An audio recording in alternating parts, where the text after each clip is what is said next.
Hey guys, it's Elizabeth, and today I'm going to be doing part 2 of reading scary stories, and I'm going to finish off with the last 3 that I have today in this video. So, yeah, I hope you guys enjoy. It's 12:55 right now at night, and I'm sitting down and recording this. So, yeah, I hope you guys enjoy, and let's get started. So, the first story that we're going to be reading is called Dreaming, and these are still on Reddit because I find the best scary stories on there. So yeah, let's get started. And if you hear background noise, it's just my puppy. He's kind of freaking out because of the light that I'm using right now to make it look brighter and not as dark like my last video. So yeah, we're just going to start with this, and let's get going. When I came to, I was standing in a void with 1,000 other people, all shoulder to shoulder, with no room to breathe. The air was hot and stale. Nobody moved. I took a deep breath and glanced around me. A cavernous ceiling encompassed us. I probably know what that is, but okay. A rock ledge pressed up on my feet. I stood on tippy toes to get a better view. Wait, not 1,000 people, more like 1,000,000. They went on for miles and miles on all sides. For several seconds, I could only stare. I heard it before I saw it, the decomposing. A strange buzzing filled my ears as the people around me collapsed, moaning, groaning, foaming at the mouth. Eventually, all that remained were the broken skulls, along with the flies and hornets crawling inside and out, back and forth, in and out. Whoa. I stood alone, nostalgic and lonely. Well, you made it. I turned to face him, a bald head, a rabbit beard. He was busy playing backgammon. Yeah, backgammon, okay. With an invisible opponent. Made it where? To where do you think? He picked up a white button and gently placed it with the black one. I felt something sink deep far inside me. My very soul turned dark and churned a bit before settling out. Damn, yeah, I knew where I was. You didn't believe in this place, did you? He breathed, with the slightest of smiles. No, sir. It was getting hotter. He laughed. You didn't want to believe, did you? No, sir, I didn't. For the first time since waking up, I felt afraid. Terror began to sweep through my body like a wildfire. I was losing it. I fought to compose myself. You really had me fooled, you know. I was almost positive that none of this was real, I said shakingly. He smiled and nodded knowingly. I continued. They say the greatest trick you ever pulled was convincing the world that you don't exist. The smile slowly faded. No, the greatest trick I ever pulled was convincing the world that there was an alternative. I paused and shivered. You mean there is no God? The devil began to chuckle. His laughter increased intensely until it deafened my ears. Then he spoke, and the boom crushed my thoughts into 1,000 fragmented shards. The cavern walls shook. His words were roared beyond my comprehension, each symbol a meaningless cacophony. I jerked awake, screaming and clutching at my eardrums. Just a dream. It was just a dream. Several minutes passed as I sat in my bed, breathing heavily and sweating profusely. Then I heard again the devil's last words, this time softly whispered in my ear. I am God. Wow. That's just... I don't even know. Okay, the second story is a twist. There was this Shipley's Donuts nearby town, open till 12 a.m. to 3 p.m. And it was pretty quiet, and from what I could tell, everyone seemed pretty normal. The usual who would enter and get their snacks and coffee. But there was one customer that I heard who was a bit odd. He always came in around 1 wearing heavy work shoes, wore a black jacket that was too big for him, that it even covered his neck and mouth, and all you saw was his eyes. Massive bags under his eyes, and the color was a dark purple. His hair was extremely messy that the workers thought he was on drugs. He usually ordered the same 2 glazed donuts and a small coffee every Friday and Saturday night, well, Saturday morning and Sunday morning. His voice was very quiet, like a mouse, and his tone was deep.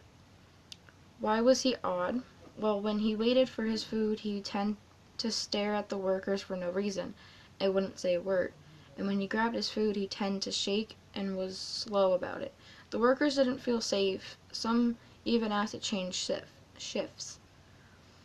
He gave a vibe that some couldn't even describe. I never seen this man before, even though I go to the same Shipley's. So I had day off, and I went out with the few friends that also went to the same Shipley's, and also heard the stories about the odd man. It was late, and we were pretty hungry, so we headed to the Shipley's. It was a Saturday morning around 2 a.m. Everything seemed normal and peaceful. Each one of my friends took turns getting their orders till it was my turn. I ordered the 2 glazed donuts and a small coffee. The employee who took my order looked at me in shock and started to shake. He even yelled, "Oh my God, it's you, your voice and your height, no way, it's you." I was the old man. Let me explain. I work at a Burger King from Friday to Sunday, which explains the shoes, and since I'm wearing a hat, my curly hair gets all over the place after I'm done with my shift. The jacket is because the website I ordered it from got the size wrong. I'm barely a medium in adult size, and I got a large. The bags is because I stay up late. For my behavior, I tend to doze off a lot and become lost in my own thoughts. I mean, I got school and work, so I'm pretty tired most of the time. For the shaking, I'm a shy person and I get nervous around people. All the employees got a good laugh out of my side of the story. I even said sorry for making things weird and for scaring them without even trying.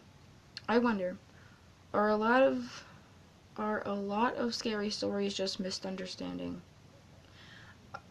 Honestly, a lot of scary stories are probably just like misunderstanding or misunderstood too. And the last story is called Tuesday Morning. So let's go. Tuesday morning. So this is pretty boring, but here goes nothing.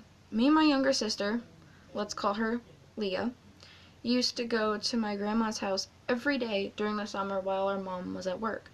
Well, while we were there, we would always watch this one show where people would talk about their past experiences with ghosts or demons. I was always fascinated by this show, and so was my grandmother. My sister, on the other hand, would always get really freaked out, and I guess we all would seem to feel eyes staring at the back of our necks. By the way, at my grandma's house, there was a front door which no one used and was always locked. And there was the back door which was always locked, unless my grandma knew someone was coming over. One particular day, my grandma, Leah, and I were all watching the TV show, and the previously locked back door suddenly swung open. There was no one there when my grandma and I went and checked. We just shut and locked the door again. 2 hours later, the same thing happened. At the time, my grandma had a cat as well. The cat, who was napping the first time but awoke the second time, started to freak out at the door. When we went and checked, though, there was still nothing there. That wasn't the only odd thing to happen while my sister and I were at my grandma's. One time we went to a small store near our house called Tuesday Morning. It was a neat little shop that sold just about anything at a cheap price, so Leah and I enjoyed shopping there with our grandma. Leah and I were walking through one of the very back aisles with our grandma. I was somewhat ahead of them, and as I passed this small section of flowers, they all started falling off of the shelves, one after another. I hadn't done anything to make them fall, and they had practically flown off of the shelf and down a separate aisle. Later on, our grandma shared other hauntings that she had experienced on Tuesday morning in the past, and it had me really interesting in ghost stories. That's all I want to say. That's all I want to type for now, so bye.